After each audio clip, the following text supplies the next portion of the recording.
Papa Dudut. Pamilyar ba kayo sa istorya ng mag-asawang Abraham at Sarah? Yun kasi ang pinaka-paborito kong Bible story. Bagaman marami rin namang magaganda, subalit yun po ang tumatak sa akin. Matagal na panahon nilang hiniling na biyayaan sila ng anak at ibinigay yon ng Diyos sa kanila sa katauhan ni Isaac. Bago ko po umpisahan ang paglalahad ng aking kwento, ay magpapakilala po muna ako. Tawagin niyo na lamang po ako sa pangalang Martin. 50 years old at taga 13 Martires, Cavite. Pareho kami ng asawa kong si Joanna na avid listener ng programa ninyong Barangay Love Stories. Sa kasalukuyan ay may maliit kaming grocery store sa palengke na nagsisilbi naming kabuhayan at pinagkakaabalahan. Banding po namin mag-asawa ang pakikinig sa inyo, Papa Dudut, at isa sa mga pinakagusto naming kwento ay yung tungkol sa pamilya. Mahigit 2 dekada po kaming kasal ng misis ko. Nagkakilala kami noon sa isang church service sa lugar namin. Lagi po kasi akong nagsisimba tuwing linggo at sakto pang nakatabi ko sa upuan si Joanna. Simula noon ay palagi na kaming nagkikita at nagtatabi sa upuan. Hanggang sa naglakas na kong kausapin siya. Kung tadhana man ang tawag doon ay masaya ko kasi pinagtagpo kami sa bahay ng Panginoon. Naging magkaibigan kami ni Joanna hanggang sa nahulog ako sa kanya, Papa Dudut. Akala ko pa nga ay wala akong tsansa sa kanya kasi nung una sinabi niyang may nagugustuhan siyang iba. Nilihim ko yung nararamdaman ko sa kanya hanggang sa hindi ko na kinaya pa. Humingi po ako ng senyales sa Diyos. Kung dapat ko bang ipagtapat sa kanya ang feelings ko o itago na lamang yon habang buhay. Nung araw na yon ay hindi kami nagkita ni Joanna sa simbahan dahil sa ibang oras ako dumalo ng misa. Sinadya ko yon para makapagdasal ng taimtim, Papa Dudut. Paglabas ko ng simbahan ay nakatanggap ako ng text message mula kay Joanna at sinabi niyang hinintay niya ako sa simbahan sa parehong oras kung kailan kami nagsisimba. Hindi raw ako dumating kaya nag-alala siya. Doon ko na sinabi sa kanya na meron akong sasabihin kaya nagkita kami sa isang plaza. Hindi ko na po masyadong idedetalye yung nangyari kasi sa huli ay nagkaalaman kami ng nararamdaman sa isa't isa. Naging magkasintahan kami at makalipas nga ang ilang taon ay hiningi ko na nga po sa kanyang ang kanyang kamay upang maikasal kami, Papa Dudut.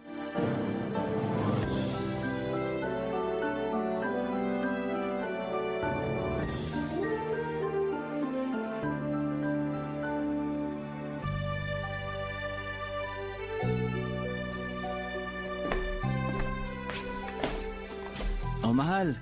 Dinalang kita ng tsaa. Salamat, mahal. Ilapag mo na lang muna dyan sa lamesita. May tinitingnan lang ako dito sa cellphone ko. Sige. Ano ba yan? Pwede ko bang makita? Oo naman. Halika, tabihan mo ako dito sa sofa. Okay. Ito, tingnan mo. Mga picture namin kanina sa daycare na sinend ng nanay nung estudyante kong nag-birthday. Doon kasi ginanap kaya may pa-party para sa mga bata. Wow, nakakatuwa naman. Siya ba yung celebrant? Oo, 5 years old na siya, mahal. Tingnan mo ibang picture niya, ang cute! Hala, oo nga. Kita pa dimple niya habang nakangiti. Napakagwapong bata. Matalino rin yan. Expressive pa at makwento. Marami siyang tanong pero alam ko curious lang siya. Ay, siguro kung nabuhay lang yung baby natin, magkasing bibo sila, mahal. Naisip ko rin yan. Kasing edad na rin siguro niya yung panganay natin. Ay, naiisip ko tuloy minsan kung mabibiyayaan pa ba tayo ng anak. Kahit isa lang sana, kontento na ako. Wala namang imposible. Basta magtiwala lang tayo. Kung sina Abraham at Sarah nga, nagkaroon pa ng anak kahit matanda na sila. Alam ko naman yun. Kaso parang hindi naman pwedeng mangyari sa atin yun kasi magkaiba yung panahon nila kaysa sa panahon natin. Ngayon pa nga lang na bata pa ako, hindi na tayo magka-baby. Paano pa kaya kung tumanda na ako tulad ni Sarah, di ba? Oo nga, mahal. Pero ang punto ko kasi, wag muna tayo mawalan ng pag-asa. Gabi-gabi pa rin naman ako nagdarasal na makabuo na tayo at maging malusog yung baby natin hanggang sa makapanganak ka. Pero sa sinabi mo parang sumusuko ka na. Di naman sa sumusuko na ako. Pareho lang din naman tayo ng pinagdarasal eh. Alam mo naman kung gaano ko nakagusto maging isang ina, di ba? Nagturo ako sa daycare kasi malapit ako sa mga bata. Kaya nga ang bigat sa pakiramdam ko kapag gumagraduate na sila. Para ko na rin kaya silang mga anak. Sigurado ako na hindi ka nila makakalimutan, mahal. Alam ko kung gaano mo kamahal mga estudyante mo. Talaga, mahal? Oo naman. Hintayin mo silang lumaki. Maaalala ka nila at babalikan para kumustahin at pasalamatan. Bihira kasi yung kagaya mo na ginagawa talagang passion yung pagtuturo. Isa pa, sigurado rin ako na kapag nagkaanak na tayo, magiging mabuti kang ina sa magiging anak natin. Ikaw din naman, mahal. Magiging mabuting ama ka. Kasi ngayon pa lang nakikita ko ng isa kang mabait, responsable at maaasahang padre de pamilya. Napaka-hands-on mo sa mga pamangkin mo. Ngayon pa nga lang nakikita ko na sa'yo yung pagiging isang mabait, responsable at maaasahang padre de pamilya. Alam ko kung gaano mo sila kamahal bilang tito at pangalawang tatay na rin. Yun yung mga katangian mo na nagustuhan ko sa'yo, mahal. Mahal ko talaga yung mga pamangkin kong yun. Gusto kong maramdaman nila na ligtas sila sa pamilya natin. Na kapag may problema sila, sa pamilya natin sila tatakbo at hindi sa kung ano-anong bisyo. At yun din ang gusto kong maramdaman ng magiging anak natin, mahal. Na pwede niya tayong pagkatiwalaan sa lahat ng bagay kasi mga magulang niya tayo. Yun din yung hiling ko at laging dasal.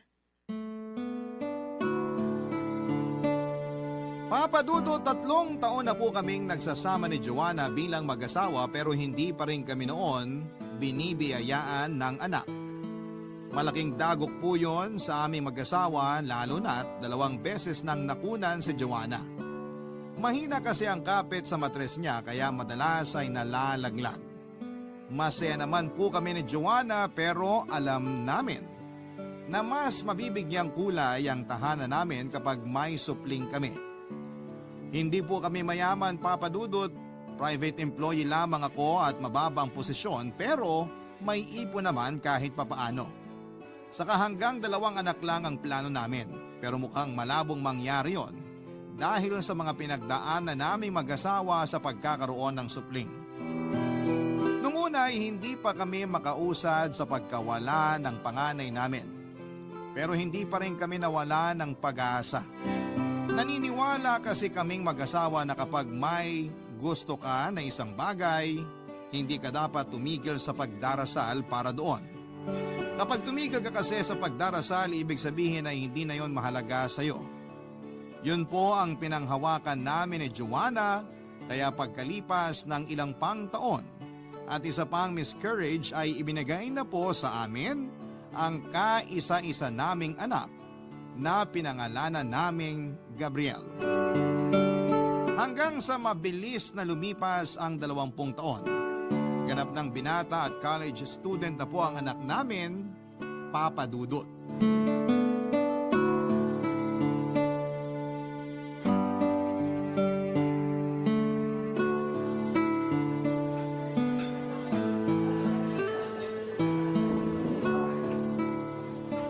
Ano po? Nagustuhan niyo po ba yung mga pagkain nila rito?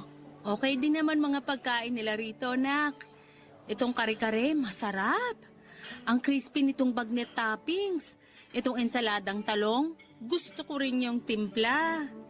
Kahit yung Java rice nila rito, masarap din po, ma. Ikaw po pa. Mukha na tahimik na po kayo, ah. Ano pong masasabi niyo sa mga pagkain dito? Mas masarap pa rin luto ng mama mo, nak. Para sa akin, wala pa rin tatalo doon. Tingnan mo tong papa mo, nambola pa. Tama ka naman po ron, pa. Pero syempre, may iba pa rin putahe na hindi niluluto ni mama. Kaya yun yung in-order natin dito. Pero parang gusto kong pag-aralang lutuin tong kare-kare nila. Kaso di naman kumakain nito papa mo. Sumasakit siya niya sa peanut butter. Pwede naman pong tayo na lang yung kumain, Ma. Sa bagay, inggitin natin yung papa mo. Baka naman kalimutan mo nang lutuin yung mga paborito ko, mahal ha? Pwede ba naman yon? Siyempre di ko yun makakalimutan. Nagtampo naman agad si Papa. Maiba tayo, nak. Kumusta naman pag-aaral mo? Ayos lang naman po, Pa. Ganun pa rin. Anong ganun pa rin? Binubuli ka pa rin ba ng mga kaeskwela mo? Di pa ba sila tumitigil? Nakausap ko na nung nakaraan yung din nyo ah. Okay na po yun, Ma. Hindi na po nila inulit yung ginawa nila. Kaya wag na po kayo mag-worry ni Papa. Yung ibig ko pong sabihin dun sa sinabi ko, wala namang bago. Ay, meron pala. Ano naman yun? Ano po kasi... Ano ba yon, nak? Sabihin mo na sa amin ng papa mo. Alam mong hindi ka namin tinuruang maglihim sa amin ng mama mo. Alam ko naman po yun, Pa. Kaya nga po sasabihin ko na sa inyo ni Mama. Pero wag po kayong magagalit, ha? Bakit? May bagsak ka bang grades? Wala po, Pa. Mahal, wag mo nga munang pangunahan yung anak natin. Ay, nak, sabihin mo na kasi. Pinapakaba mo naman kami ng papa mo eh. Relax lang po kasi kayo, Ma. Yung totoo kasi, may nagugustuhan na po akong babae. Talaga, nak? Ay, tingnan mo nga naman, mahal. Binata na tong anak natin. Kaklase mo ba siya? Hindi po, Pa. Magkaiba kayo ng course? Hindi rin po, Ma. Ha? Eh ano, nak? Hindi na po siya nag-aaral kasi nagtatrabaho na po siya, Ma, Pa. Ano ka mo? Ibig sabihin, mas matanda siya sa'yo? Opo, pero 2 taon lang naman. Paano mo siya nakilala, nak? Barista po siya dun sa cafe na kinainan namin ng friends ko. Siya po yung nag-serve sa amin. Tapos, ayun, nagkaroon ako ng chance na makausap siya. Mabait po siya at maganda rin. Gusto ko po sana siyang ligawan.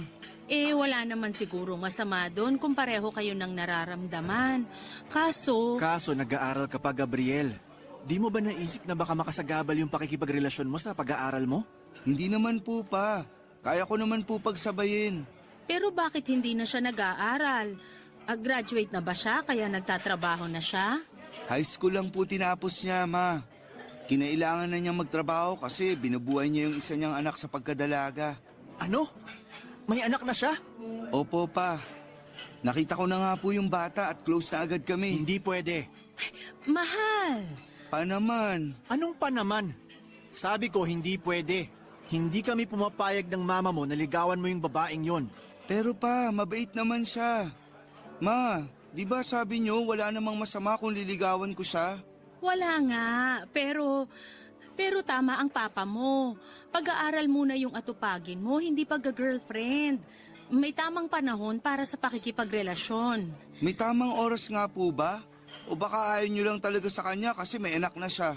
Gabriel! Para kasing hinuhusgahan niyo na agad siya kahit di niyo pa siya nakikilala.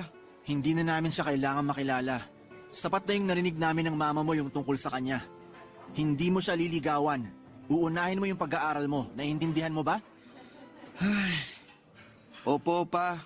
Sige na. Tapusin na natin yung pagkain para makauwi na tayo. Pinalaki naming may takot sa Diyos ang aming anak, Papa Dudut. Sinanay namin siyang kasama tuwing nagsisimba. Masaya kami ni Joanna kasi nakikita naming masunuring anak si Gabriel. Magalang din siya at may respeto sa kapwa, mahinahon at mapagmahal. Para sa amin ng misis ko ay isang biyaya ang magkaroon ng anak na hindi sakit sa ulo o bastos sa mga magulang niya. Marami kasi akong naiinkwentro na kabataang walang modo. Kaya naman sinabi ko sa sarili ko na hindi ko palalakihin ng ganon ang magiging anak ko. Papa Dudut, mahal na mahal namin si Gabriel kasi siya lamang ang kaisa-isa naming anak. Para sa amin ni Joanna ay siya yung sagot ng Diyos sa matagal na naming panalangin na magkaroon ng supling. Kaya sa abot ng makakaya ko ay nagsikap ako sa pagtatrabaho upang mabigyan ng magandang kinabukasan ng anak namin. Simula elementarya hanggang kolehiyo, nasa pribadong eskwelahan si Gabriel. Kahit na hindi kami mapera, ay binigyan namin siya ng komportableng buhay. Ang tanging hiling lang namin ay tapusin niya ang kanyang pag-aaral bago siya bumuo ng sarili niyang pamilya, Papa Dudut. Barangay Love Stories. Barangay Love Stories. Papa Dudut, edukasyon lamang ang maipapamana namin kay Gabriel. Kaya pinagtatapos muna namin siya ng pag-aaral bago sana siya magkaroon ng sariling pamilya. At kung dumating man ang araw na mag-aasawa na siya, ay hiling namin na sana ay matuto siyang pumili ng desenteng babae. Yun bang katulad ng mama niya, mabait, maunawain, may respeto at may takot sa Diyos. Pero dahil sa hindi naasahang pangyayari, nagalit at nadismaya po ako kay Gabriel nang makabuntis siya, Papa Dudut. Pero hindi ko naman siya pwedeng kamuhian ng matagal dahil anak ko pa rin siya. Tinanggap namin ni Joanna ang magiging apo namin sa babaeng nabuntis ni Gabriel. Kinargo namin ang lahat ng mga gastusin sa mga check-up nito hanggang sa panganganak. Hindi kasi kami pumayag na huminto sa pag-aaral ang anak namin para magtrabaho tulad ng plano niya simula nang malaman niyang magiging tatay na siya. Sinabi ko sa kanya na hindi ko na siya mapapatawad kung pati yon ay hindi niya matutupad. Bukod doon ay hindi kami sumang-ayon na magsama sila sa isang bubong dahil hindi naman sila mag-asawa. Ayaw pa rin namin silang ipakasal dahil hindi namin gusto ang babaeng nabuntis niya, Papa Dudut. Sa huli, walang nagawa si Gabriel, kundi ang sundin kami ng mama niya.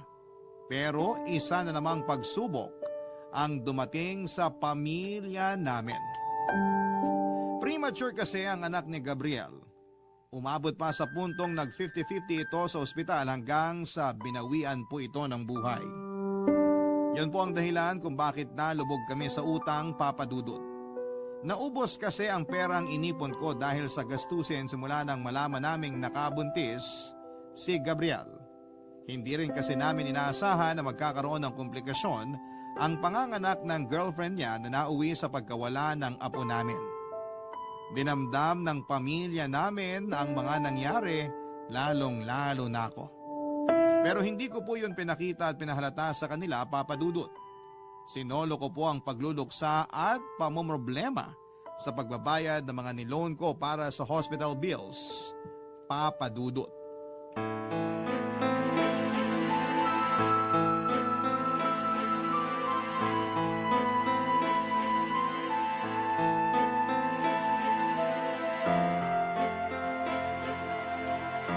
Bitiwan mo nga ako, Joanna. Kaya ko sarili ko. Ay, Martin! Ay, tutulungan kitang tumayo. Oh, dahan-dahan. Kaya ko nasabi sarili ko eh. Ma, ayos lang po ba kayo? Oo, nak. Ayos lang ako. Pa, bakit niyo naman po tinulak si Mama? Paano kung nasaktan siya? Sus! Di naman na paano mama mo. Tsaka masyado kasi siyang pakialamera. Ano bang pinagsasasabi mo? Hindi kita pinakikialaman. Tinutulungan kitang bumangon kasi kulang na... Tinutulungan daw. Eh, sinabi ko naman sa'yo na kaya ko eh. Pa, bakit po ganyan kayo makipag-usap kay Mama? Wala namang mali ron ah. Alam mo kung ano yung mali? Yung masyado kang pabida. Hindi po ako pabida. Kayo po yun. Ano sinabi mo? Totoo naman po ah. Iinom-inom kayo tapos uwi kayo rito para manakit. Ba't sumusobra ka ng bata ka ah? Tatay mo ako, baka nakakalimutan mo. Anak, huwag ka nang sumagot sa papa mo. Lasing lang siya. Oy, Joanna. Hindi ako lasing ah. Tsaka wag mo ang ipagtanggol yung bastos na yan. Lumalaki yung ulo kasi lagi mo kinakampihan. Anak mo yung tinatawag mong bastos, Martin. Saka sa inaasal mong yan, sino sa inyo yung mas bastos? Eh di yung anak mo. Sa tingin niyo po ba karespeto kayo sa ginagawa niyo ngayon? Bakit? Nirespeto mo ba kami ng mama mo nung nakabuntis ka? Mas inuna mo pa yun kesa sa pag-aaral mo. Oh, ano nangyayari? Pinarusahan ka ng Diyos. Kinuha sa iyo yung anak mo kasi sinuway mo kami ng mama mo. Ay, ano ba yung pinagsasasabi mo sa anak mo, Martin? Tumahimik ka na nga. Bakit ako tatahimik? Eh matagal na ako nagtitimpi sa kanya. Kasalanan ng anak mo kung bakit namatay ang apo natin, Joanna. Hindi ko naman po kontrolado yung nangyari, saka masakit pa rin sa akin na nawala yung anak namin, pa. Hindi sana mawawala yung anak mo kung hindi mo sinuway ang utos namin sa'yo ng mama mo. Pinagsabihan ka na namin na huwag ka muna makikipagrelasyon, pero matigas ang ulo mo. Tapos magugulat na lang kami na nakabuntis ka? Ayos ka rin, no? Akala mo madali lang magpalaki ng anak, wala ka pa namang nararating sa buhay. Kaya nga po sinabi ko sa inyo na magtatrabaho na ako. Pero gusto niyo na tapusin ko yung pag-aaral ko. Malamang! Anong trabaho yung papasukin mo? Sige nga. Wala ka namang alam sa pagbabanat ng buto. Martin! Sinabing tumahimik ka na! Isa ka pa! Kanina mo pa ako pinatatahimik ka! Namuro ka na! Pa, bakit niyo sinaktan si Mama? Ay! Anak! Ano ka ba naman, Martin? Nasisiraan ka na ba ng ulo? Bakit mo sinuntok ang anak natin? Tinuruan ko lang ng leksyon ng bata ngayon. Masyado ng bastos eh. At ikaw naman, kinukonsinti mo pa. Kaya di natututo eh. Akala laging tama yung ginagawa niya. Hindi ganyan magdisiplina ng anak. Saka kailan ka pa natutong manakit? Kahit ako nagawa mo na ring saktan. Nakatikim ka lang ng alak, naging ganyan ka na. Hindi na kita kilala. Papa Dudut, hindi ko po sinasadyang masaktan si Joanna. At yun din po ang unang beses na napagbuhatan ko ng kamay si Gabriel. Simula pagkabata ni minsan ay hindi ko siya napagbuhatan ng kamay. Pero nang sandaling yon ay hindi ko na nakontrol ang sarili ko. Dala na rin siguro ng impluwensya ng alak na natutunan ko ng inumin hanggang sa maging bisyo ko na ito. Hindi po ako naglalasing dahil masama yon sa kalusugan at labag sa mga aral ng Diyos na nasa Biblia. Kaya ganoon na lamang ang pagkagulat ng mag-ina ko nang maglasing ako noong araw na yon. Ang mas malala pa ay naging bayolente ako at nasaktan ko silang dalawa, Papa Dudut. Dahil sa mga nangyari, naging malayo ang loob sa akin ni Gabriel. Natakot siya sa akin at hindi ko naman siya magawang suyuin dahil malaki na rin noon ang problema ko sa pera. Hindi rin nila alam na nabaon na ako sa utang dahil nalulung ako sa bisyo. Hindi na lamang alak ang pinagkakabalahan ko ng mga panahong yon. Natuto na rin akong manigarilyo at magsugal. Pumapalya na rin po ako sa pagbibigay ng pera sa misis ko para ipambayad ng bahay na tinitirhan namin kaya dumating po yung puntong pinalayas na kami. Naranasan namin ang isang gabi na natulog sa bangketa dahil hindi kami kaagad nakahingi ng tulong sa mga malalapit naming kamag-anak. Mabuti na lamang at pinatuloy kami ng kapatid ni Joanna na nasa Indang, Cavite. Doon ko na ipinagtapat sa misis ko ang lahat-lahat. Tulad ng inaasahan ay nagalit siya sa akin pero pinatawad pa rin niya ako. Nangako ako kay Joanna na magbabagong buhay na ako pero hindi pa ako nakakabuelo noon nang nagkaroon po kasi si Gabriel ng malalang sakit, Papa Dudut.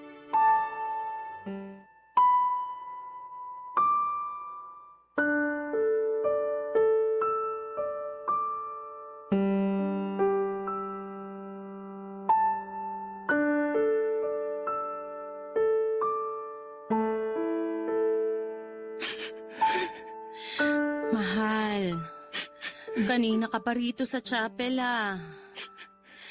Ay, teka, uupo ako rito sa tabi mo para may kasama ka. Kinakausap ko lang ang Panginoon.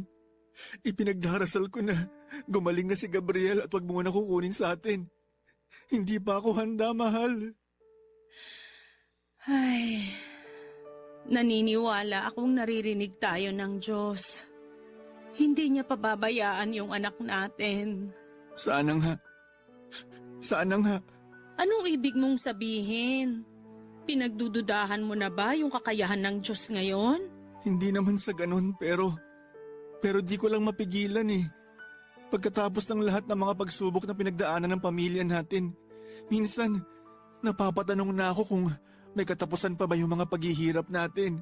Siyempre meron. Hindi naman tayo habang buhay pahihirapan ng Diyos. May kailangan lang siguro tayong pagdaanan para matuto tayo. Tulad ng ganito kalaking pagsubok. Pag nalampasan natin to, mas lalong lalakas yung pananampalataya natin sa Kanya. Kaya sana, magtiwala ka pa rin, mahal. Sa bagay, tama ka. Bigla tuloy akong nahiya. Pagkatapos ng lahat ng biyaya at pagpapala sa atin ng Diyos, nagagawa ko pa siyang questionin. Ikaw ba, mahal? Naisip mo rin ba yun? Naisip na ano? Na-questionin ng Diyos? Oo. Naisip din, syempre. Pero di ko yun pinatatagal. Inaalis ko agad yung ideyang yun sa isip ko kasi kung babalikan naman natin kung gaano naging kabuti sa atin ng Diyos, mali talaga na maisip ko pa yun. Saka ikaw na rin nagsabi sa akin na pinakikinggan tayo palagi sa mga dasal natin. Kaya alam ko at nararamdaman ko, nagagaling pa si Gabriel. Ang laki ng kasalanan ko sa inyo ng anak natin, mahal. Nasaktan ko kayo ni Gabriel.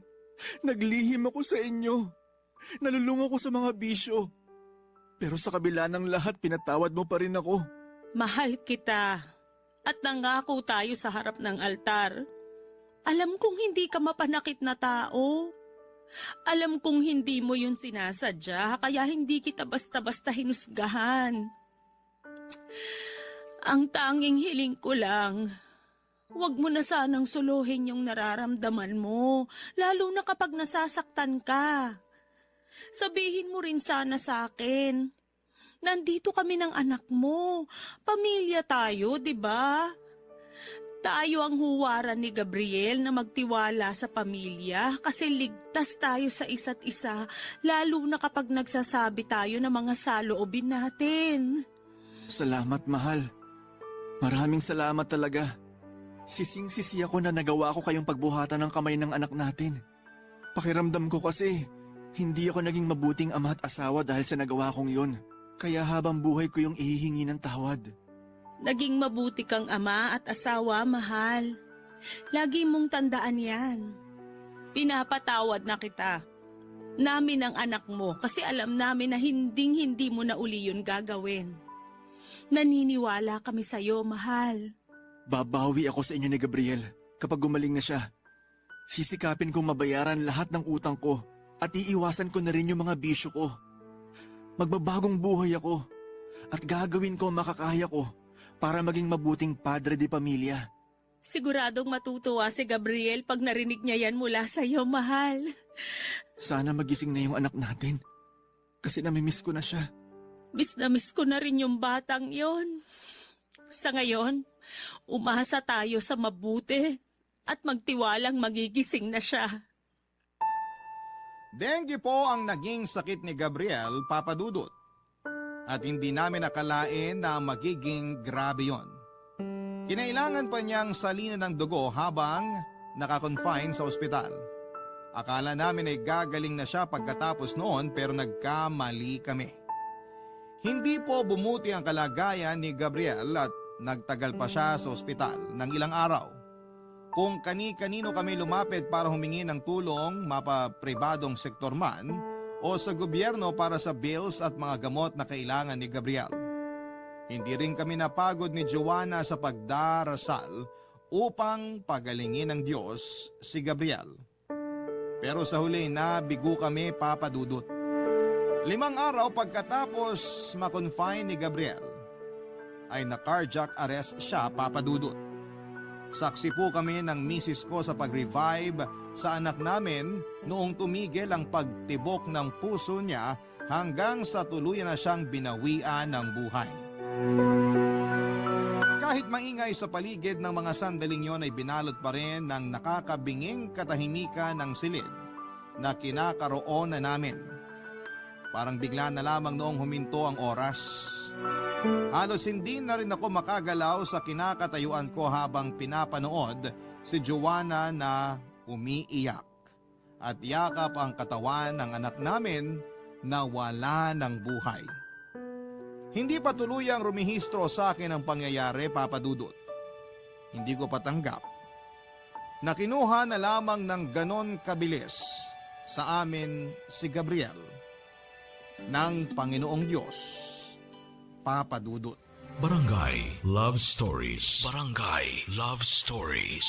Papa Dudut, ilang minuto pa ang lumipas bago ako nakakbang palapit sa lupaypay na katawan ng anak namin.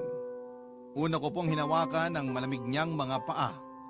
Hinaplos ko po yon sa pagbabaka sakaling hindi pa siya totoong patay.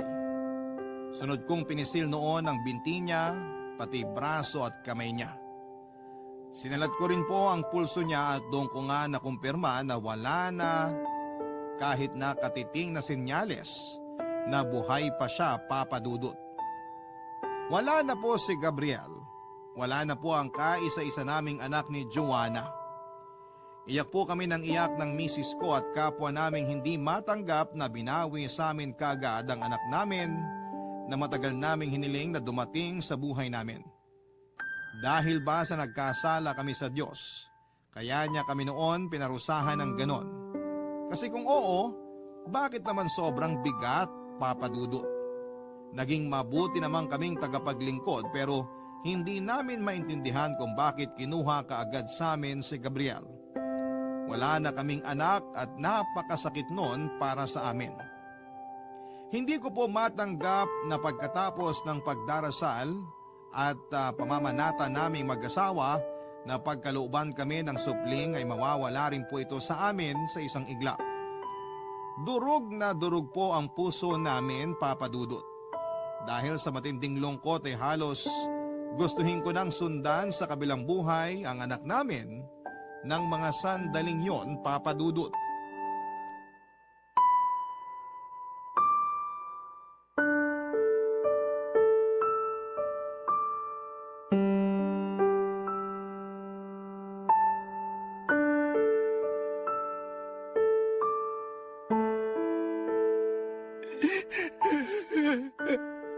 Gabriel, anak, nandito si Papa.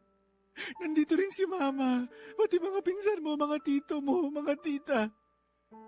Nandito silang lahat para sa'yo. Ayaw mo na ba silang makita? Ayaw mo na ba silang makakwentuhan? May gusto sana akong sabihin sa'yo, pero paano ko gagawin yun kung nakahiga ka lang dyan?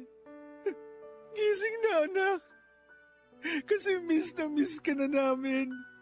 Gusto ko na naming mayakap ulit at marinig yung boses mo. Mahal, baka gusto mo munang umupo dun sa tabi. Kanina ka pa dyan sa harap ng anak natin. Hindi ka ba nagugutom? Hindi mo ba tatanungin si Gabriel kung di pa siya nagugutom? Kanina pa siya dyan nakahiga, mahal. Hindi siya... Mahal, tama na. Wala na si Gabriel. Wala na yung anak natin. Anong wala? Ayan siya, oh. Natutulog lang siya. Sana nga tama ka. Sana nga natutulog lang siya kasi ang sakit-sakit at ang hirap tanggapin na hindi na siya magigising pa uli, mahal. Ano ba pinagsasabi mo dyan? Gigising pa si Gabriel kasi marami pa siyang pangarap na tutuparin. Di ba tama si Papa, nak? Magiging engineer ka pa, tapos pupunta ka pa sa ibang bansa. Gagawan mo pa kami ng mama mo ng bahay. Marami ka pang gustong gawin, kaya huwag ka munang umalis. Pwede ba yun, nak? Huwag mo muna kaming iwanan ng mama mo, kasi hindi pa namin kaya na wala ka. Kung naririnig tayo ng anak natin, hindi niya gugustuhin makita na nagkakaganito tayo dahil sa kanya.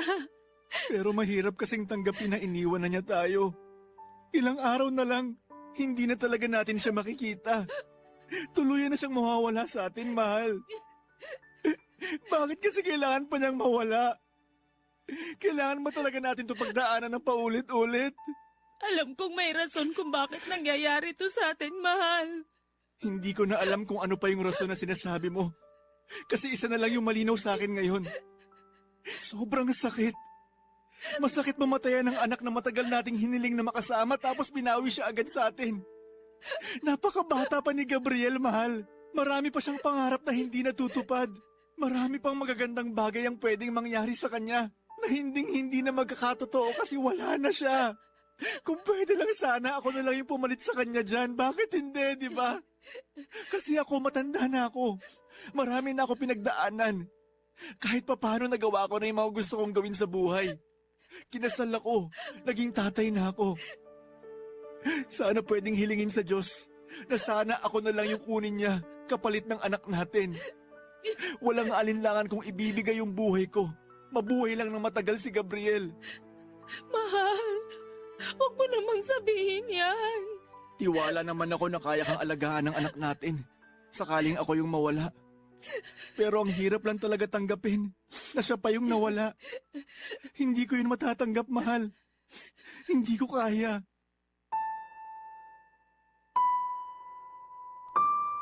Dahil sa mga nangyari ay nawalan po ako ng tiwala sa Diyos, Papa Dudut. Question ko po kung bakit niya kami pinaparusahan ng ganon. Ano yung gusto niyang matutunan namin mula sa mga pagsubok na ibinigay niya sa buhay namin? Kailangan ba talaga na turuan niya kami ng mga bagay-bagay sa masakit na paraan? Simula burol hanggang mailibing si Gabriel ay wala akong ibang bukang bibig, kundi bakit niya kami pinabayaan? Bakit niya kami sinaktan? Hindi po makatarungan. Sa kabila ng lahat ay napagtanto ko rin na hindi hihinto ang ikot ng mundo kapag namatayan tayo. Babagal lang itong sandali pero pagkatapos ng libing ay mapipilitan kang harapin muli ang realidad ng buhay. Magpapatuloy ang lahat at matututunan mong mabuhay sa sakit, kalungkutan at pighati habang hindi kasama ang mahal mo sa buhay. Yun po kasi ang eksaktong pinagdaanan namin ni Joanna. Pagkalipas ng ilang buwan ay unti-unti na kaming nakakaraos sa buhay. Umuusad ika nga dahil pareho na kaming may trabaho ni Joanna.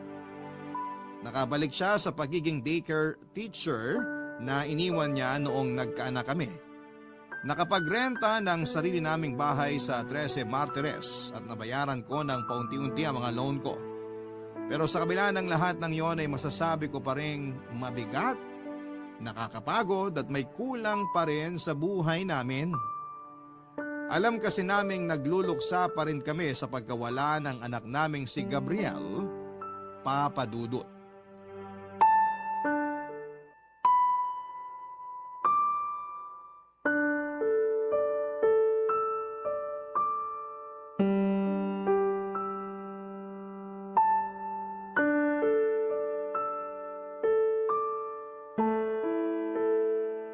Anong ginagawa mo rito sa terrace, mahal?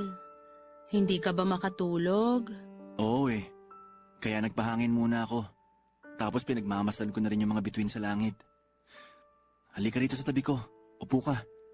Samahan mo muna ako kung di ka pa inaantok. Oo. Nawala yung antok ko nung naramdaman kong wala ka sa tabi ko. Ay, ang ganda ng mga bituin sa langit. Oo nga. Bigla ko tuloy na alala si Gabriel.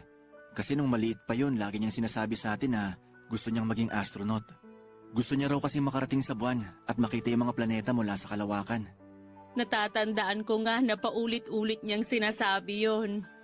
Binilan mo pa nga siya ng libro tungkol sa solar system at yun yung pinakapaborito niyang basahin. Pero bakit nga ba siya nag-engineering sa koleyo? Kasi gusto niya raw tayong gawan ng bahay. At yun daw yung gusto niyang iregalo sa atin kapag nakapagtrabaho na siya. Kahit kailan, napakamaalalahanin talaga ng batang yon. Manang-mana siya sa iyo, mahal. Kahit na ang laki niyang tao at lalaking lalaki kumilos, malambot ang puso niya. Kaya nga mahal na mahal ko yung anak nating yon. Mahal na mahal ko rin si Gabriel. Para sa akin, siya pa rin yung katuparan sa matagal nating hiling na magkaanak, mahal. At kahit na maaga siyang kinuha sa atin, naranasan pa rin nating maging magulang. Naging ganap akong nanay at naging tatay ka sa kanya. Para sa akin, yun yung pinakamahalaga. Kung may bagay man akong hinahangaan sa buhay ko, yun yung pananampalataya mo sa Diyos, mahal. Talaga? Paano mo nasabi? Kasi malakas at buo yung tiwala mo sa mga kaya niyang gawin. Pero hindi naman ako perpekto. Minsan ko na rin kinwestiyon ng Diyos nung akala ko hindi na niya tayo bibigyan ng anak. Oo, pero patuloy ka pa rin naniwala at nagtiwala sa Kanya. Tsaka sabi mo hindi mo pinapatagal sa isip mo yung ideya na yon. Ibig sabihin, nananaig pa rin yung lakas ng pananampalataya mo. Nung mga panahon kasi na parang hindi ko na alam yung gagawin sa buhay ko. At nung dumaan sa matinding pagsubok yung pamilya namin, natagpuan ko na lang yung sarili ko sa simbahan. Doon nagsimula ang lahat. Tapos doon din kita unang beses na nakita, mahal. Diba, sinabi ko na 16 pa lang ako. Alam ko nang gusto kong maging nanay. Oo, nasabi mo nga yun, mahal. Pero hiniling ko rin sa Diyos na matagpuan ko sa tahanan niya yung lalaking pakakasalan ko at mamahalin habang buhay. Oo, may iba akong nagustuhan bago ikaw. Pero sa huli, yung will pa rin ni God ang nasunod at yung sign ko pa rin na hiningi sa Kanya yung nangyari. Ikaw yung lalaking hiniling ko sa Diyos na maging asawa ko, mahal. At si Gabriel yung anak na hiniling natin sa Kanya na ibigay naman sa atin. Ngayong nakabalik na siya sa piling ng Panginoon, ibig sabihin nun, tapos na yung misyon niya dito sa mundo. Sa buhay natin. Kung nasaan man si Gabriel ngayon, sana lagi pa rin niya tayong gabayan at bantayan. Naniniwala ako na ginagawa na yun ng anak natin ngayon. Napakabait ng batang yun. Pinalaki natin siyang mabuting tao. Sana hindi tayo makalimutan ng anak natin, mahal. Kasi lagi siyang nandito sa puso natin. Naniniwala ako na darating yung araw na magkikita-kita ulit tayo. Magkakasama ulit tayong pamilya. At kahit kailan, hinding-hindi na tayo magkakahiwalay pa.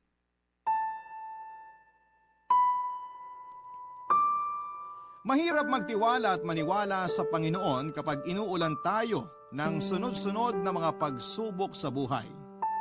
Pero sa huli, siya at siya pa rin ang ating sandigan. Siya ang ating takbuhan sa oras ng pangangailangan. Tao lamang tayo madaling manghina, mawala ng pag-asa at mapagod. Kaya naman importante na lagi natin siyang tawagin at kausapin sa pamamagitan ng pagdarasal at pananalangin.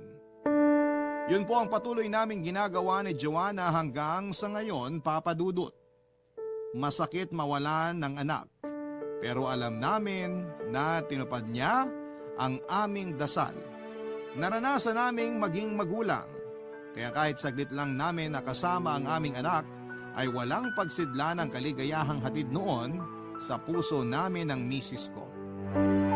Maraming salamat, Papa Dudut, sakaling mapili po ninyong i-air ang istorya namin. Sana'y kapulutan po ito ng mga kabarangay natin ng aral at inspirasyon. God bless po sa programa ninyong Barangay Love Stories at sa lahat ng bumubuo ng Barangay LS. Number 1 po kayo at hindi namin malilimutan ang inyong pagbibigay ng mga magagandang kwento. Ang inyong forever kapuso at kabarangay, Martin. Dear Papa Dudut, magandang araw po sa inyo at sa lahat ng mga tagapakinig ninyo.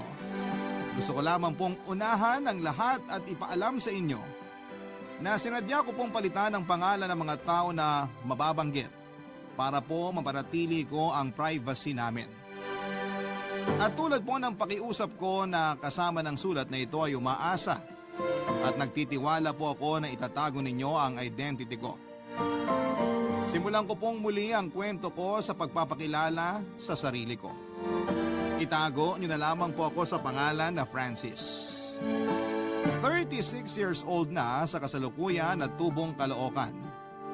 Maaga po akong naulila sa mga magulang kaya natutong dumiskarte at sunggaban ng mga oportunidad sa paligid para makasurvive sa laro ng buhay. Nag-iisang anak ako ng nanay kong pumanaw noong elementary pa lamang ako. Ang papa ko naman ay nagkaroon ng pangalawang pamilya. 1 taon lang mula nang namatay si Mama. Hindi na siya umuwi pa sa bahay at hindi na rin ako nagkaroon ng balita tungkol sa kanya. Pinalaki ako ng tita ko pero hindi nagtagal ay pumanaw din po ito. Kaya naman high school pa lamang ay nabuhay na akong hindi umaasa sa iba dahil iniisip kong darating din ang araw na maiiwan akong mag-isa, Papa Dudut. May maliit akong negosyo ngayon. Nagpiprint po ako ng mga tarpaulin, stickers at mga damit. Kapag sinipag ay nagbablog din po ako at kahit na hindi pa man ako gaanong kasikat, ay medyo marami na rin pong nanonood sa mga video ko sa Facebook. At dahil din sa pagbablog ko ay nakilala ko ang asawa ko. Sa maagang pagkawala ng nanay ko ay hinanap ko sa mga babaeng naging girlfriend ko ang pagkakaroon nila ng mother figure sa akin. Huli na nang na-realize ko na lahat pala ng mga nakarelasyon ko ay mas matanda sa akin. Kagaya ng asawa kong tawagin na lang natin sa pangalang Cheska na 5 taon ang tanda sa akin. Ikinasal kami ni Cheska 6 na taon nang nakakaraan. Pero magsisimula ang kwento ko sa unang taon namin bilang mag-asawa. Ayaw muna naming magkaanak noong panahong yon dahil gusto pa naming sulitin ang buhay mag-asawa ng kaming dalawa lang muna, Papa Dudut. Kahit na marami kaming naririnig noon na hindi magaganda ay hindi na lang namin yon pinapansin. Nag-enjoy na lamang kami muna sa pagta-travel at paggawa ng mga bagay na hindi madaling gawin kapag meron ka ng anak. May sariling sasakyan din ang asawa ko kaya hindi na kami nahihirapan para makapunta sa iba't ibang lugar na gusto naming puntahan. Ng mga panahong yon, Papa Dudut.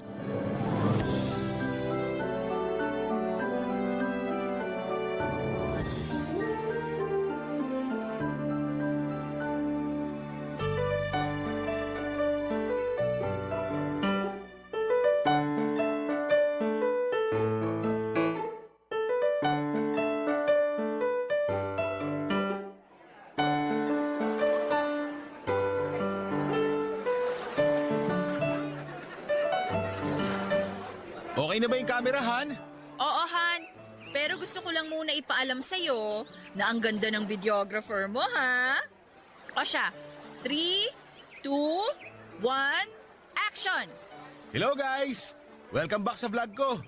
Day 3 na namin ngayon ng maganda kong asawa. Dito sa pinakamagandang beach sa buong Pilipinas. At eto yung mga ginawa namin sa buong araw. Cut! Kinakarir mo talaga yung pagiging vlogger mo, no? Akala mo naman milyon na yung followers, eh. Yan mo naman. Kunwari ka pa eh, dito mo nga nakilala yung pogi mong asawa. Oo na. Pero parang nagsisisi na ako na dito tayo pumunta sa beach na to. Bakit naman? Ikaw kaya ang pumili nito. Sabi ko kasi sa'yo, sa Gimaras na lang tayo eh. Kaso babae dapat yung masunod kaya hindi na ako pumalag nung pinili mo to. Tsaka, last day na natin bukas. Kaya sulitin na lang natin to. Sa bagay, may point ka.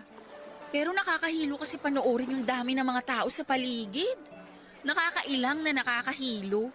Feeling ko kasi nakatingin silang lahat sa akin. Ano ka ba? Huwag mo silang pansinin. Tsaka ako naman talaga yung tinitignan nila. Siguradong napanood na nila yung mga travel vlog ko. Pero Han, tignan mo yung babae sa bandang kaliwa mo. Yung nakapulang bikini. Kaunting bukaka na lang niya makikita na kaluluwa, oh. Tsaka yung isa, yung nakaputing t-shirt na malapit lang sa kanya. Walang suot na bra kaya bumabakat yung katawan. Basa pa yung damit kaya kita yung maitim niyang... Han, panay naman ang titig mo sa iba eh. Saan ka kasi tumingin? Ano ba yan? Natatakot na tuloy ako. Parang ikaw pa yung naghahanap ng chicks sa atin eh. Ganon? So, naghahanap ka pala ng chicks. Hindi no? Bakit pa ako manchi-chicks? Eh ang ganda na ng asawa ko. Pero ang totoo, natatakot ako. Baka kasi bumalik yung dating ikaw. Tapos, ipagpalit mo ako sa kapwa mo babae. Huwag mo na isipin yung nakaraan kasi tapos na yun. Ang mahalaga, kung anong meron tayo ngayon. Pwede ka naman tumingin sa iba. Basta tingin lang ha. Ang akin lang, pumunta pa tayo rito kung ako lang din naman pala yung titignan mo. Eh di sana sa bahay na lang tayo. Doon kahit titigan mo pa ako ng nakaubad kung gusto mo. Yan din naman ang mangyayari mamaya pagbalik natin sa kwarto. Antayin mo lang at maganda ka na rin. Wow ha! Nakakatakot naman. Please, wag po. Maawa kayo. Ang cute mo pag ganyan ka. Kung sino pa yung mas matanda, yun pa yung mas isip bata eh. Teka, ano nga ulit yung pangarap mong gawin natin kapag nagta-travel tayo? Pangarap ko? Hello, pangarap mo yun. Pangarap mo kaya na may mangyari sa atin sa iba't ibang parte ng Pilipinas? Babalik na rin mo pa ako, ikaw tong panay kalabit pag nasa kwarto tayo. Ako ba? Oo nga, no? Maiba ako. Totoo bang natatakot ka na baka pumatol ulit ako sa kapwa ko babae? Oo, yun kasi yung madalas ko mapanaginipan. Ipinagpalit mo raw ako sa kapwa mo babae. Pero malabo na yun mangyari kasi kung alam mo lang, nakakahiyaman aminin pero patay na patay ako sa'yo. At kung hindi dahil sa'yo, hindi sana ako nagkaroon ng confidence at hindi ko makakamit yung mga bagay na meron ako ngayon. Pero meron din akong kinakatakot na gawin mo. Gusto mo bang malaman kung ano yon? Alam kong napakanega mong tao pero oo naman. Gusto ko malaman kung ano tumatakbo sa isip mo. Natatakot ako na dahil mas matanda ako sa'yo, baka dumating yung araw na ipagpalit mo ako sa mas bata. Taon na lang kasi yung bibilangin at magiging lantang gulay na ako. Ano ba yung iniisip mo, Han? Baka lantang gulay ka naman? Magkakasakit ka ba na maluba para maging lantang gulay ka? Saka kahit anong mangyari, malanta ka man, hindi kita ipagpapalit kahit kanino. Bakit naman hindi? Kung ako yung lalaki, maghahanap talaga ako ng mas bata at mas fresh kesa sa asawa kong malapit ng maging senior citizen. Ano ba naman trip yan? Napakalayo pa bago ka maging senior. Saka, mahal kita kaya ako nagpakasal sa'yo. Kaya nga tayo nagta-travel para sumaya eh, hindi para mag-away. Sorry, Han. Hindi ko pa rin kasi maiwasang ma-insecure sa ibang babae, lalo na sa mga mas bata sa akin. Kaya siguro iniisip ko na baka dumating yung araw na ipagpalit mo pa rin ako sa iba. Promise, Han. Hindi mangyayari yun. Sabihin mo nga na mahal mo ako. Mahal kita.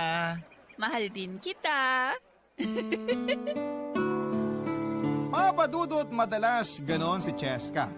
Palagi siyang nag-iisip ng mga negatibong bagay na minsan ay nagiging dahilan ng pagiging malungkutin niya. Pero ginagawa ko naman ang lahat ng makakaya ko bilang asawa para pasayahin siya, Papadudot. Hindi lang kasi insecurity ang problema ni Cheska. Marami pa siyang mga bagay na dinaramdam, lalo na noong bago pa lamang kaming magkakilala. Masyado siyang negatibong mag-isip at palaging depressed. Lagi rin siyang nag-assume na pinag-iisipan siya ng masama ng ibang tao, lalo na ng mga lalaki. Isa rin siguro yon sa mga rason kung bakit babae ang nakarelasyon niya bago naging kami. Hindi ko rin naman siya masisisi dahil naging biktima siya noon ng sexual assault. Yun din ang naging dahilan ng mental health problems niya at ng pagiging man-hater niya, Papadudot. Isa rin yon sa mga dahilan kung bakit hindi pa namin napagdidesisyonan na magkaroon ng anak ng mga panahon na yon. Sinasabi kasi ni Cheska na hindi pa raw siya handang mag-alaga ng bata dahil sa mental health issues niya at nirerespeto ko naman ang lahat ng yon. Nagbago lang siya noong nakilala niya ako. Ginawa ko ang lahat para patunayan sa kanya na hindi lahat ng lalaki ay magkakapareho. At naging matagumpay naman ako sa bagay na yon hanggang sa kinasal na nga kami. Sa katunayan ay hindi naman sa pagyayabang pero 4 na babae ang nagtangkang umakit sa akin noon kahit na alam nila nakasal na kami ni Cheska pero wala akong pinatulan sa kanila. Papadudot kapag may bagay na makakapagpasaya kay Cheska, maliit man o malaki, ay ginagawa ko ang makakaya ko para maibigay yon sa kanya. Ganon ko siya kamahal, Papadudot. Hanggang sa dumating yung araw na may nahanap na siyang pwede niyang gawing personal assistant sa trabaho niya. Manager kasi sa isang kumpanya ang asawa ko at marami siyang kailangang asikasuhin. May mga papeles din siya na kailangang basahin at kadalasan nakakalimutan niya ang mga yon. Kaya nang makita ko kung gaano siya kasaya sa pagkakaroon ng katuwang sa trabaho, ay pinakita ko ang buong suporta ko sa kanya, Papadudot.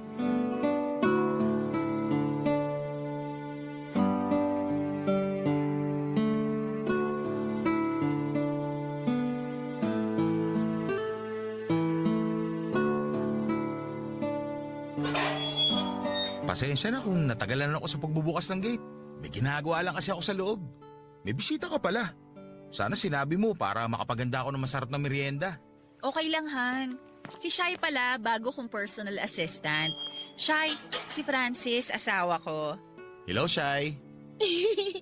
Hello din po, sir. Napapanood ko po yung mga vlog nyo. Nakasubaybay din ako sa mga social media accounts nyo. Fan nyo po ako. Talaga? Nakakatuwa naman. Welcome dito sa amin. Tara, pasok na tayo. Pasok, Shai. Huwag kang mahiya. Salamat, ma'am. Pero wala talaga akong hiya. Ganun ba? Ang ganda pala ng bahay nyo, no? Simple lang pero modern yung design. Tamang-tama lang yung laki para sa 2 tao. Pati yung garden nyo dun sa labas.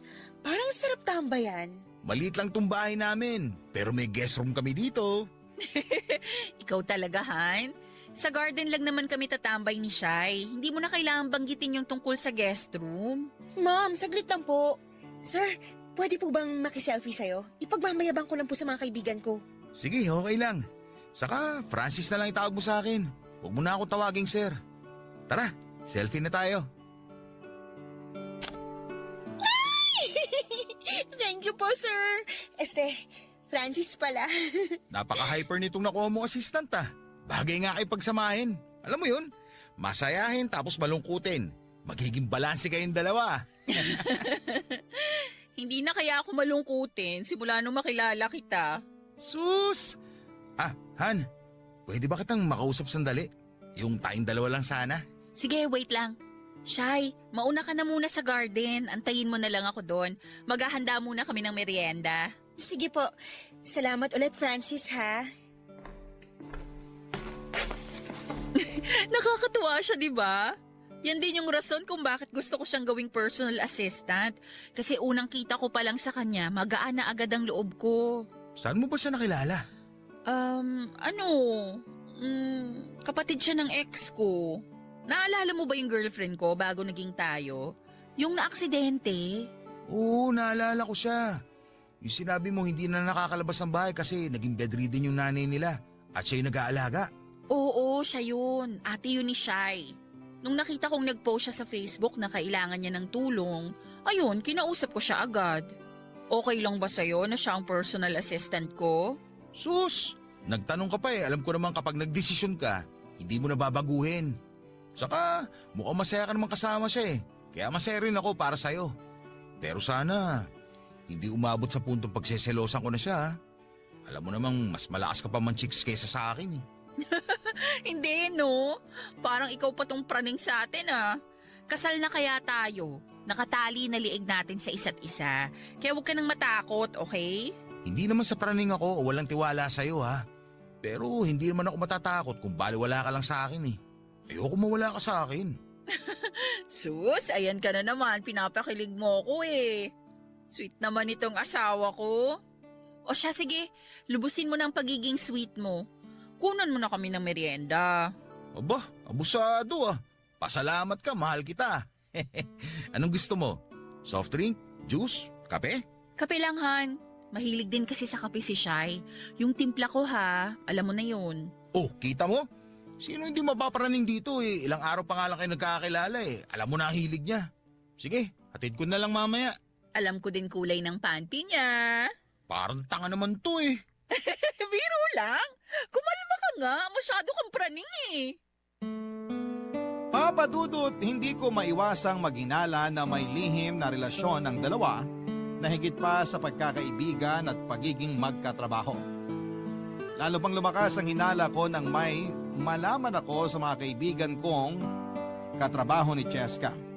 Madalas daw na lumalabas sina Cheska at Shai na sweet pa sa isa't isa. Kinompronta ko ang asawa ko tungkol sa bagay na yon pero itinanggi niya na may something sa kanila ni Shai at trabaho lang talaga ang dahilan ng paglabas nila. Pero iba na ang kutob ko noon at lalo yung lumakas nang madalas nang ginagabi si Cheska sa pag-uwi at dagdag pa. Kapag nasa bahay siya ay si Shai palagi ang bukang bibig niya. Magkahalong takot, selos at lungkot ang nararamdaman ko noon, Papa Dudut. Alam kong hindi ako perpektong asawa pero ginagawa ko naman ang lahat na makakaya ko para hindi mag-isip ng masama sa akin si Cheska. Samantalang siya ay parang sinasadya niyang maging ganon ako sa kanya. Ang tiwala ko sa asawa ko ay napalitan na ng duda. Napalitan ng takot yung confidence ko sa relasyon naming dalawa. Hindi na ako makapag-focus sa mga gawain ko noon, kaya naman pinahawa ko muna ang printing business ko sa kaibigan ko. Naging madalang na rin ang pag-upload ko ng videos sa social media. Kapag may fan ako na nagtatanong sa akin, sinasabi ko na lamang na busy ako sa negosyo. Kahit ang totoo ay problemado ako at wala akong mapagkwentuhan ng tungkol sa aking pinagdadaanan na yon, Papa Dudut. Barangay Love Stories. Barangay Love Stories. Mayroong isang araw, Papa Dudut, na sumama sa business meeting ng kumpanya nila si Cheska. Magtatagal daw sila doon ng 2 linggo, Papa Dudut. Hindi pa rin nawawala ang takot ko noon dahil iniisip kong magkasama na naman sila ni Shai. Pero imbes na magmukmok ay sinamantala ko na lamang ang pagkakataon para maglinis at mag-ayos ng mga sirang gamit sa bahay habang nagbablog. Marami akong na-accomplish, Papa Dudut, kabilang ng pag-aayos ng tumutulong lababo, mahinang pressure ng mga gripo at pagpapalit ng mga bumbilyang mahina na ang ilaw. Buong linggo akong ganon at nang matapos ko na ang lahat ng mga gawain, ay doon ko naisipang magpahinga, Papa Dudut. Uminom ako para mag-relax. Dahil sa pinaghalong pagod at kalasingan ay nakatulog ako buong umaga kinabukasan. Hapon na nang maisipan kong bumangon at buksan ang cellphone ko. Doon na bumungad sa akin ang mga text and missed call galing kay Cheska. Pagbuksan ko raw si Shai na nasa labas daw ng bahay dahil may kukuning mga papeles. Oras na ang lumipas bago ko nabasa ang mga message ni Cheska mula sa huling text niya. Saka may mag-aalas 5 na rin ang hapon noon. Kaya inisip ko na umuwi na si Shai sa pagkainip. Naglinis na ako ng katawan noon at nakanood ng videos sa Facebook nang marinig ko ang sigaw mula sa labas. Medyo mahina lamang yon pero nang binuksan ko ang bintana at sinilip ang gate ay nagulat ako nang makitang nasa labas pa pala si Shai kahit na bumubuhos na rin noon ang ulan, Papa Dudut.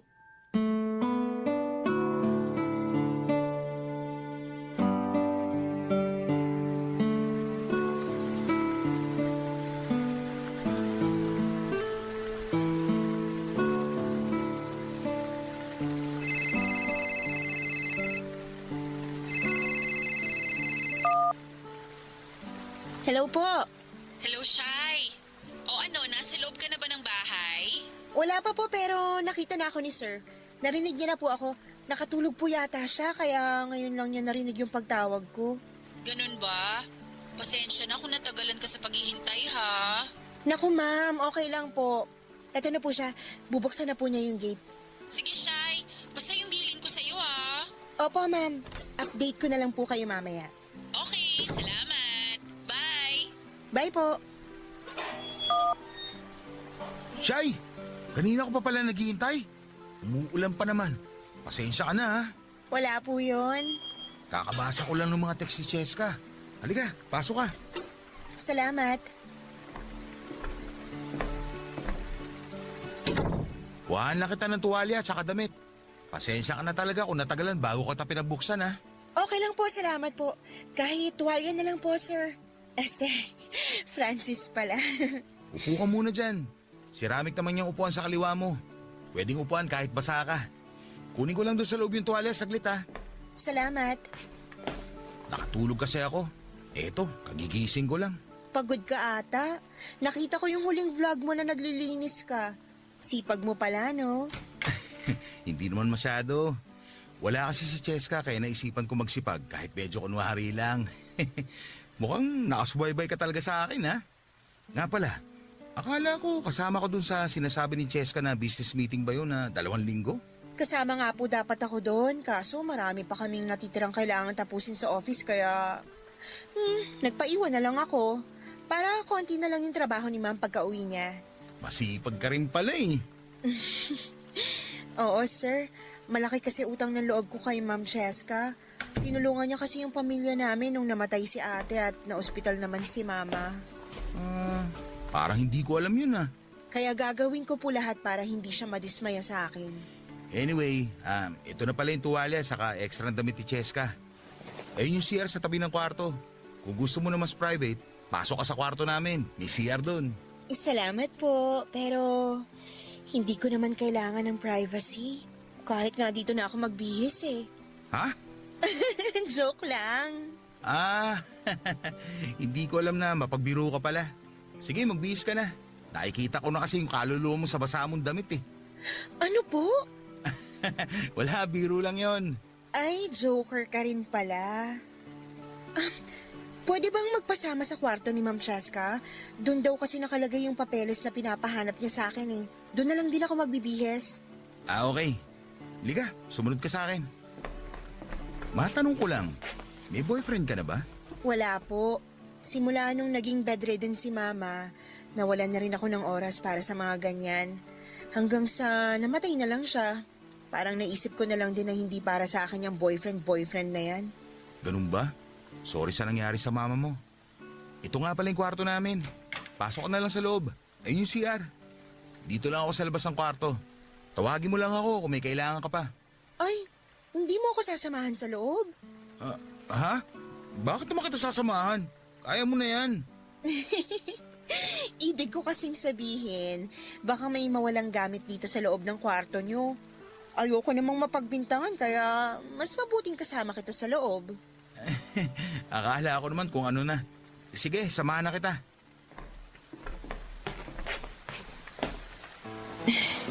Uy, teka Shay. May CR naman. Bakit dyan ka nagbibihis? Lalabas na lang muna ako. Sandali. Actually, hindi talaga papeles yung priority ko kung bakit ako pumunta rito. Anong ibig mo sabihin? Ang totoo niyan, naisip ko lang na mag-isa ka, na kailangan mo ng kasama. Huwag ka magbiro ng ganyan, Shay. Baka patulang kita. Paano kung sabihin ko sa yung hindi ako nagbibiro? Papatulan mo ba talaga ako? Naguguluhan ako. Akala ko kayo ni Cheskay may relasyon. Kung meron man o wala, ang mahalaga ay yung sa atin ngayon. Kung alam mo lang, matagal na kita gusto. Kahit dun pa lang kita nakikita sa mga vlog mo. Papadudod, sinubukan ko namang magpigil. Pero hindi ko akalaing bibigay din ako noong siya na ang nag-first move at ilang beses na rin naman akong natukso. Pero noon lang talaga ako pumatol sa ibang babae. Sinabi ko na lamang sa sarili ko ng mga sandaling yon na hindi naman siguro magagalit sa akin si Cheska dahil siguradong may lihim din silang relasyon ni Shai. Hindi man ako sigurado sa mga paratang ko pero yun na lamang ang pilit kong pinapaniwalaan para ma-justify ang ginagawa ko at hindi ko maramdaman ang guilt. Yung isang beses na yon, Papadudot, ay nasundan pa hanggang sa halos naging regular na ang pagpunta ni Shai sa bahay naming mag-asawa. Dahil manager si Cheska sa kumpanya nila, ay sinamantala namin ni Shai ang pagkakataon na yon. Palagi kasi itong late na umuuwi dahil marami pa siyang ibang mga inaasikaso kahit tapos na ang office hours. Ginamit ni Shai ang oras na yon para gumawa ng milagro sa mismong bahay naming mag-asawa. Minsan naman ay doon na mismo natutulog si Shai nang hindi nalalaman ng asawa ko.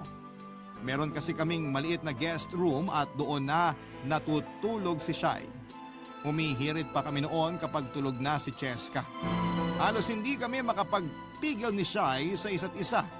Ginagawa naming Valentine's Day bawat araw kahit na hindi pa buwan ng Pebrero. Kahit naglolo ko ay hindi ko naman pinabayaan ng asawa ko. Hindi ko pinapahalata sa kanya na binababoy na pala namin ni Shai yung bahay naming dalawa.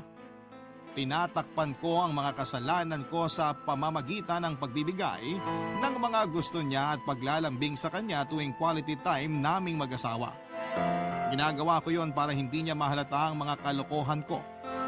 Pero sabi nga ng iba, Saan ka man mapunta ay babalik at babalik ka pa rin sa iyong pinanggalingan. At yun nga ang nangyari sa akin, Papa Dudut. May isang araw nga na inimbitahan ako ni Cheska na sumama sa celebration ng kumpanya nila sa isang beach resort. Maganda raw kasi ang performance nila at ayaw ko sanang sumama nung una, pero noong malaman kong sasama din si Shai ay pumayag ako, Papa Dudut.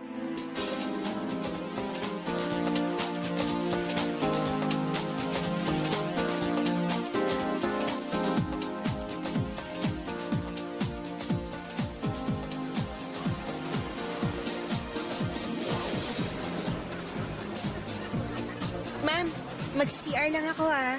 Sige lang. Lasing ka na yata, Han. Hindi, no? Nakakadalawang bote pa lang naman ako ng beer. Ano ka ba? Kayang-kaya ko to. Ako pa, mas malakas pa ako sa'yo. Oo na. Basta kapag feeling mo hindi mo na kaya, huwag mong pilitin ang sarili mo, ha? Pinagsasabihan ako ng asawa kong nakapitong bote na. Han, hindi pa ako lasing, no? Halata naman sa boses ko, eh. Hayaan mo na ako. Masaya lang kasi ako. Alam ko na hindi mo ako lolokohin at ipagpapalit sa mas bata sa akin. Kaya, may rason ako na magsaya. Ikaw, hindi ka ba masaya sa akin? Masayang masaya ako sa'yo, no? Oo nga, halata sa itsura mo. Medyo nahihilo lang. Nahihilo? As in, umiikot paningin mo? Umiikot kasi paningin ko eh. Uy, Han, hinaan mo lang naman tawa mo. Bakit? Kinakahiya mo na ako, no? Hindi naman sa ganun, Han. Sana ba si Shai? Siya lang kakampi ko dito eh. Shai! Shai! Hindi pa nakakabalik. Teka nga, ihina lang din muna ako. Sige, balik ka kaagad ah. Kasi magpapagames pa raw sila mamaya. Saglit lang ako. Sige, lasing na nga ata ako. Woo! Inom pa guys! Sakto, lasing na si Cheska. Nasaan na ba si Shai? Shai! Shai, nasan ka? Francis! Dito! Kanina pa ako naghihintay sa'yo. Sorry, ngayon lang ako nakasunod. Marami pa kasi siyang sinabi. Si Cheska ba? Sino pa nga ba? Ganun ba? Aayain kasi sana kita maglakad-lakad sa tabing dagat eh. Wala bang makakita sa atin doon? Baka makita tayo ni Cheska, patay tayo nun. Wala no. Kita mo naman mga kasama naming empleyado. Mga uhaw na uhaw sa alak. Nga pala, may gusto sana ako itanong sa'yo. Ano yun? Francis, ano ba talaga ako sa'yo? Ano ibig mo sabihin? Itong ginagawa natin, may patutunguhan ba talaga to o hanggang ganito na lang tayo? Shai, alam mo naman na may asawa ako. Sa simula pa lang, alam mo namang nagsabi na ako na hanggang ganito lang tong ginagawa natin, di ba? Kala ko naman, malinaw na yung limitasyon natin. Oo, malinaw sa akin, pero hanggang doon na lang ba talaga? Pasensya ka na, Shai. Bukod sa katawan at oras ko, wala na ako maibibigay sa'yo.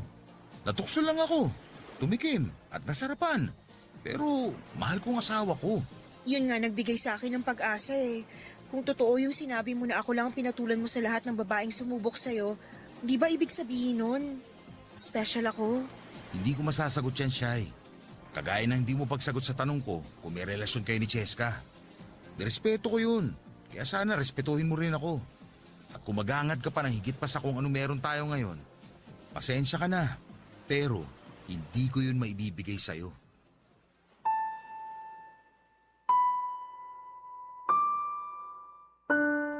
Papa Dudut, hindi ko akalaing may marirealize ako ng gabing yon. Pagbalik ko sa inuman ay narinig kong pinagmamalaki ako ng asawa ko sa mga katrabaho niya. Alam ko na mahiyain si Cheska pero napakasarap palang marinig mula sa kanya kung gaano siya ka-proud sa akin. Pero hindi ko rin maiwasang mag-guilty kapag naiisip kong hindi totoo yung mga pinapaniwalaan niya. Sa kabila ng nararamdaman kong guilt noon, ay may nangyari pa rin sa amin ni Shai ng gabing yon. Dala na rin siguro ng epekto ng alak na nainom ko. Naunang makatulog si Cheska kaya nagkaroon ako ng pagkakataon na puntahan si Shai sa kwarto niya. Hindi ko alam, pero dahil na rin siguro sa kalasingan, kaya nag-iba ang galaw noon ni Shai. Mas naging wild siya at mas gusto niya na sinasaktan ko siya habang ginagawa namin yon. Pero dahil hindi ko gusto yon ay nadismaya siya sa akin, Papa Dudut. Sa kabila ng saya na nararamdaman ko ng katawan ko habang ginagawa namin yun ni Shai, mabigat naman ang dibdib ko dahil sa kabilang banda ay nakukonsensya din po ako. Kung iisipin ko lang noon ay masasabi ko na wala naman talagang relasyon sina Cheska at Shai kagaya ng hinala ko. Siguro pinipilit ko lamang ang sarili ko na paniwalaan yon para may dahilan ako na magloko. Nang gabing yon ay na-realize ko na ayaw kong mawala si Cheska sa akin. Ayaw ko na rin gumawa ng mga bagay na ikakasira ng relasyon namin. Kaya napagpasyahan ko na yun na ang huling beses na may mangyayari sa amin ni Shai, Papa Dudut. Barangay Love Stories. Barangay Love Stories. Papa Dudut, iniwasan ko na si Shai pagkatapos ng gabing yon. Desidido ako na hindi nagagawa ng kalokohan noon para sa relasyon namin ni Cheska. Pero doon naman lumitaw ang panibago na problema. Dahil sa pag-iwas ko kay Shai ay naging malungkutin siya at hindi na rin naitago ang unti-unting pagbabago sa itsura niya. Namayat na kasi siya at mukhang napabayaan na rin ang sarili.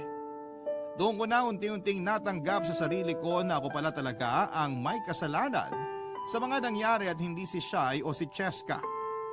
Ang mahirap lang dahil nagkaroon ako ng 2 babae. Kapag pumili ako ng isa ay masasaktan naman ang isa. Aminin ko man na nami-miss ko rin si Shai ay kailangan kong gawin ang tama at maging responsableng asawa na kay Cheska. Papa Dudut, habang pilit kong inilalayo ang sarili ko kay Shai, ay saka naman ako pilit na itinutulak ni Cheska papalapit sa kanya. Mas naging madalas ang pagpapapunta sa kanya ng asawa ko sa bahay at madalas pang isama sa mga lakad namin. Dahil doon ay muli na namang nabuo ang hinala ko sa kanila. Kahit kasi sa pagka-travel namin ay kasama pa rin si Shai. Ang masama pa ay nababash na rin ako sa mga vlog na ginagawa ko dahil sa sinasabi ng mga tao na pagkakaroon ko ng 2 asawa. Aminado naman ako sa sarili ko na immoral ako, pero itinigil ko na yon. Minsan ay may mga sinasabi na rin si Cheska na nagpapakaba sa akin tulad ng kung mambababae raw ako ay hindi siya magagalit kung si Shai ang makakarelasyon ko. Nadagdagan pa yon ng kung ano-anong kawirduhan na sinasabi nito noon. Bago pa lumala ang sitwasyon ay tinawagan ko na si Shai para makipagkita sa akin sa isang tagong restaurant. Inisip ko kasi noon na baka nagkwento siya kay Cheska tungkol sa mga nangyari sa aming 2, Papa Dudut.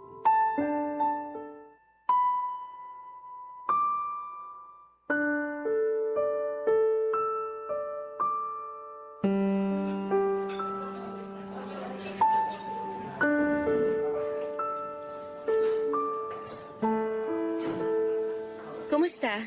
Nangungumusta ka pa eh. Halos sabay ka na nga patirahin ng asawa ko. Bakit ka nagagalit?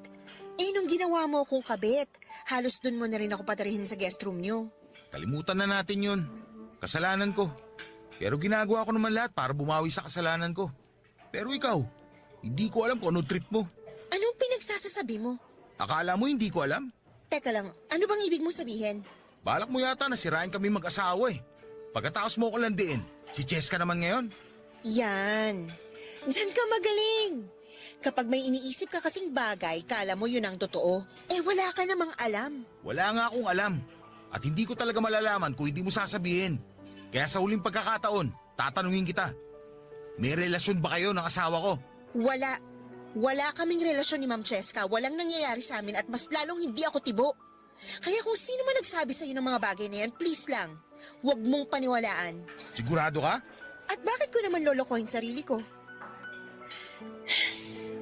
Ngayon ako naman magtatanong sa'yo. Sige, total may pinagsamahan din tayo. Ano yun? Bakit ka tumigil? Bakit mo ko iniiwasan? Dami kong tanong sa sarili ko kasi di ka man lang nagpaalam ng maayos. Di ko alam kung may nagawa ba akong kasalanan sa'yo kaya bigla kang nagkaganyan? Tigilan mo nga yung pag-iyak mo. Huwag ka mag-iskandalo rito. Kaya nga itong restaurant na ito'y pinili ko eh. Para wala masyadong makapansin sa akin. Tapos eksena ka ng ganyan? Kapakanan mo lang talaga iniisip mo, no? Bait mo naman sa sarili mo. Nung gabing nasa celebration tayo ng kumpanya nyo, doon ko na-realize kung gaano ko kaswerte sa asawa ko. Doon ko nakita kung gaano siya ka-proud sa akin. Kasi pinagyabang niya pa ako sa mga katrabaho niya. Doon ko naramdaman kung gaano siya ka-importante sa akin. At sa kabila ng mga nangyari, babalik rin pala ako sa kanya. Kung yun talaga ang dahilan, naiintindihan ko. Pinatulan kita, hindi dahil sa special ka sa akin, kundi para gumanti kay Cheska. Akala ko kasi may relasyon kayong dalawa. Pero ngayon sigurado na ako na wala talaga. Wala nang dahilan para ipagpatuloy ko yun. Alam mo, bagay nga kayo ng asawa mo. Pareho kayong weirdo. Alam kong mali ako at kagagawan ko yung mga nangyari. Pero ayoko nang dagdagan pa yung kasalanan ko. Kaya habang maaga pa, itinigil ko na. Pero alam mo kung tutusin, dapat nga kitang pasalamatan. Kasi kung hindi dahil sa'yo, hindi ko marirealize na mahal ka sa akin ng asawa ko.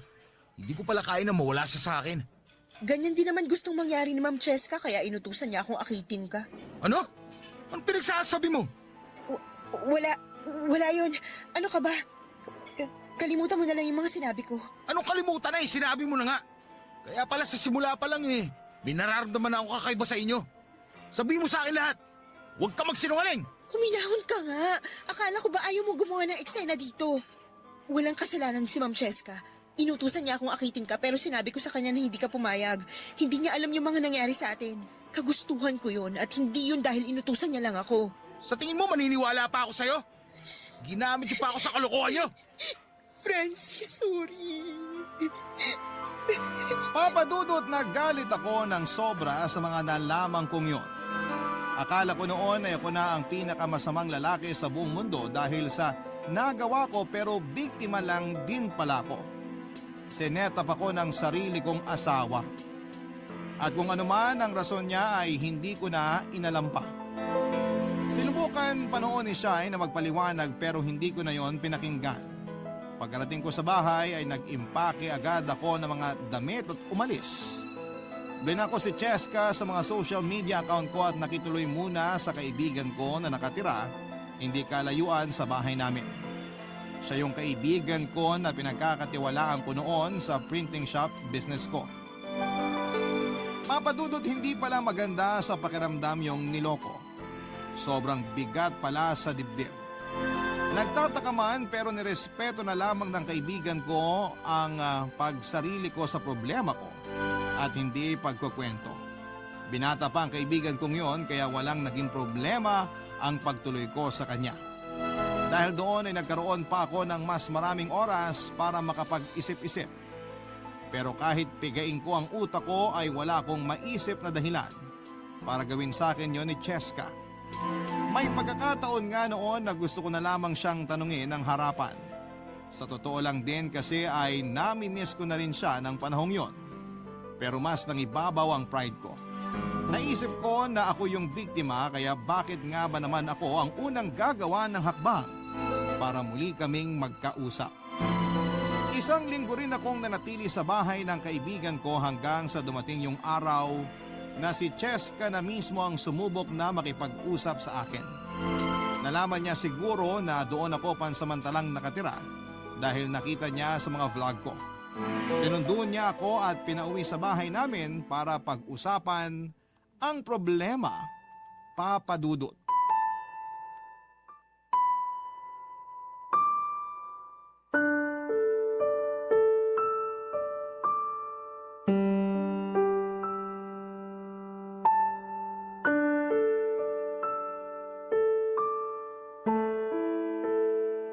Namiss kita.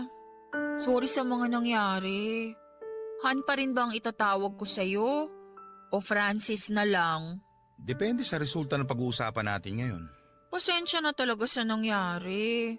Hindi ko agad na ipaliwanag sa'yo. Sinubukan kitang intindihin, Cheska. Maraming nagsabi na may sira yung ulo mo. Pero hindi ako naniwala sa kanila. Sa'yo ako naniwala. Pero bakit naman ganito?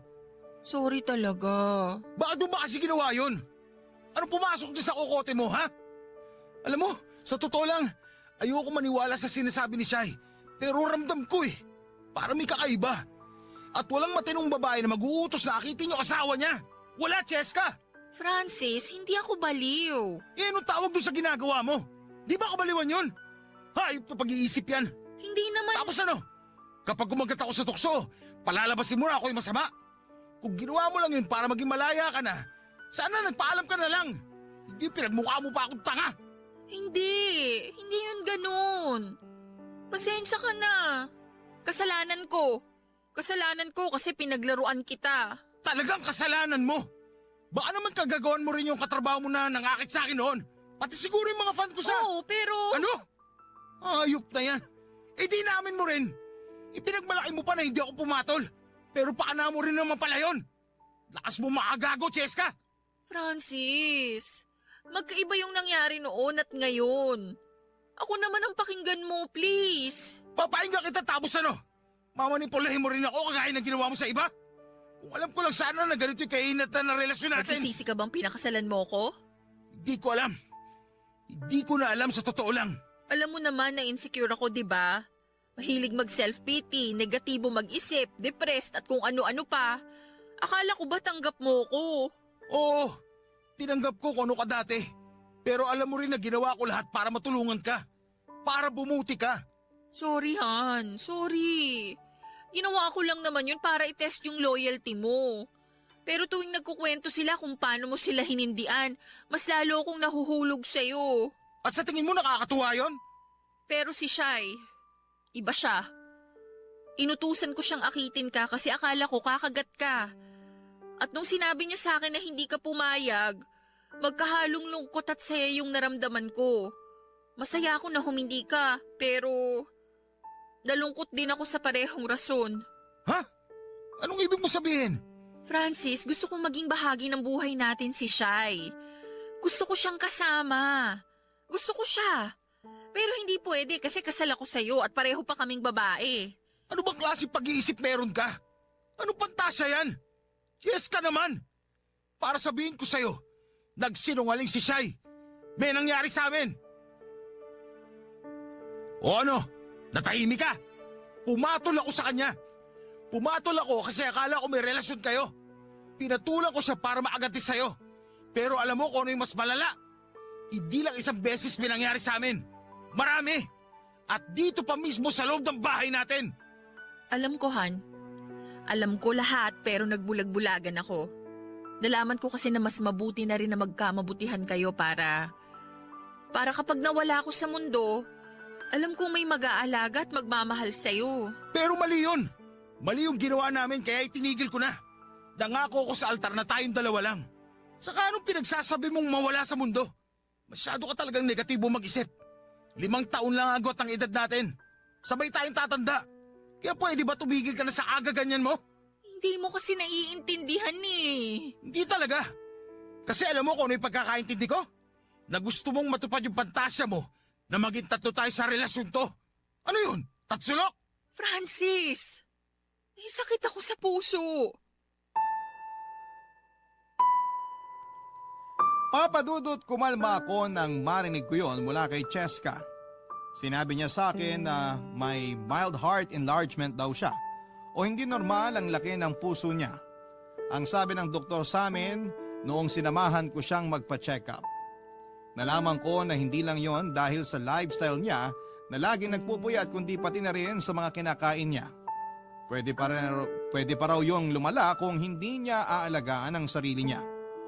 Hindi naman ganong kalala ang sakit na yon pero nilamon ng pagiging negatibo si Cheska. Kaya naisipan niyang gumawa ng mga bagay na halos sumira sa aming dalawa para lamang masiguradong masaya pa rin ako kahit na wala na siya. Dahil nga sa mga nalaman ko ay parang bulang nawala ang galit at hinanakit ko sa kanya. Kung sinabi niya lang sana yon ng mas maaga ay hindi na sana ako pumatol pa kay Shai. Pero hindi ko maitatanggi na natakot ako noong nalaman kong nagugustuhan niya rin si Shai. Pero naniwala ako sa sinabi niyang wala naman silang relasyon. Papadudot tulad ng nabanggit ko kanina, 6 na taon na kaming kasal ni Cheska. Maganda na rin ang lifestyle naming dalawa regular kaming nagpupunta sa gym para mag-exercise at patuloy pa rin sa pagbablog. Si Shai naman ay nanatili pa rin bilang personal assistant ni Cheska pero pinutol na talaga namin ang ugnayan namin sa isa't isa. Yun ay kahit may mga gustong mangyari si Cheska sa amin na bahagi ng mga pantasya niya. Sa totoo lang ay nandidiri ako sa ideya na yon.